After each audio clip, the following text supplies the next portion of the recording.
How messed up are you in terms of choosing a person to love? Not at all. Shows good. No regrets. I don't think I've ever actually loved someone. I believe it's called limerence. I didn't realize how bad it was until I recently had an obsession with this one girl that I had to step away and be like, this doesn't feel right at all. I think I latch on to PPL too quickly, or how it's supposed to work. Lol tbh. I don't think I've ever actually had a crush. My fist wife turned out to be mentally unstable. Okay, well, not just her whole damn family. When she was done with me and ready to leave, her uncle convinced her make up a story about me being violent and abusive, then stage it. So it seems to be true. That way you can get full custody off the kids and child support. What does she do? She tried to stage me attempting to murder her, then actually accidentally admitted the entire thing was made up as they were getting ready to try the case against me. If love was a lottery, I'd definitely be winning the messed up jackpot. Not messed up. I choose to be single. Let's just say my love life has a lot of plot twists. I choose well. But so far I've had people's lives become so stressful that they were unable to maintain the relationship and needed to either end it or go on a break.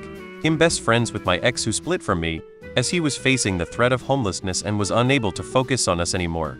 Thankfully he is in a flat with good people away from abusive family members now. He's got a wonderful boyfriend and a cat.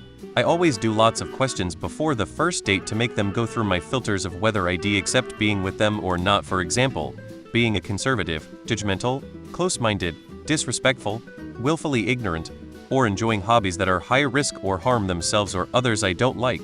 I don't date anyone who I wouldn't marry. Thankfully, from having strict standards and boundaries, I've been able to rapidly filter out people who would waste my time, and found 2 people I fell in love with, and one I am in love with currently. The worst. Always fuck myself over.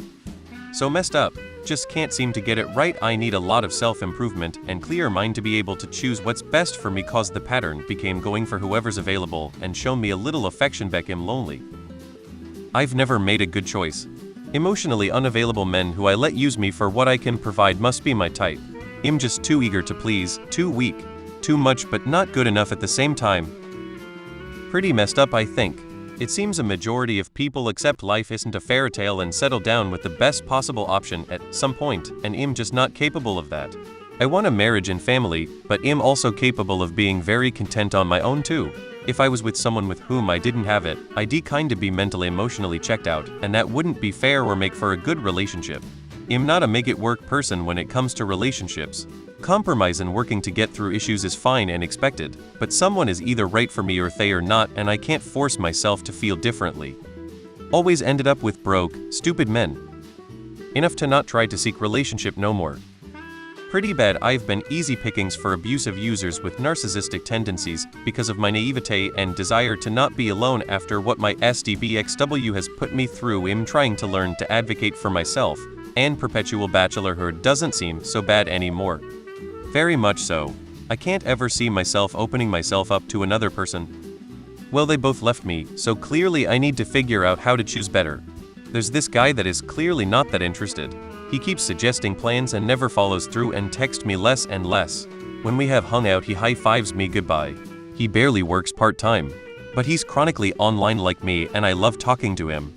I can't stop thinking about him all the time. Meanwhile, several guys keep asking me on dates, pay for said dates, have good jobs, want to settle down, tell me I'm beautiful, give me back rubs, and I feel literally nothing. I don't know if I click with unavailable people because we both have trauma, or if I have some weird stuff from unavailable parents, or if healthy feels unhealthy because it's not what I'm used to. But I just want someone who has my same sense of deep-fried humor, and you don't get that without being a little damaged. Love chooses you. You'll know when it does.